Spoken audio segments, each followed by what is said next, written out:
This is exactly how you're going to get your child to stop having those huge meltdowns that ruin your outing or even your entire day. First, we need to think about the reason that meltdowns happen before we can fix the root cause. So a meltdown happens when a child is trying to communicate a need. They don't get that need communicated or met, and then they escalate to a point where their body enters fight or flight. So when your child is in a meltdown state, they are not in control of their behavior. And that's when we see a lot of the most negative behavior. So in order to stop meltdowns, what we need to do is empower a child with the skills to identify sensations in their body that a meltdown is coming. When you notice that your child is starting to escalate, they're upset about something, you can point out to them the feelings that they're having in their body and pair that to a named feeling. Jimmy, can you feel your heart beating fast in your chest? And I can see that your fists are clenched. Sometimes that happens when we feel angry. Why don't we step outside and take a walk with mom? Susie, I can see that your lip is starting to quiver and you're hunching back.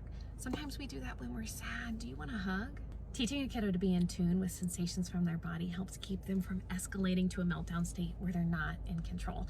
And pairing that teaching with something that the child can do to help keep themselves emotionally regulated empowers them to develop the skills to keep their emotions regulated independently. And pairing that with the Emotions and Power set from Team Super Crew is an awesome way to empower your child with the ability to identify their own emotions and articulate them to an adult. These books are about normal kids who have big feelings. You can read these books with your child and they'll just think that they're having story time with you, but what you're doing is laying the foundation for emotional regulation skill building. And reading these books alongside teaching your child to recognize sensations from their body is a great way to build the foundation for strong emotional regulation.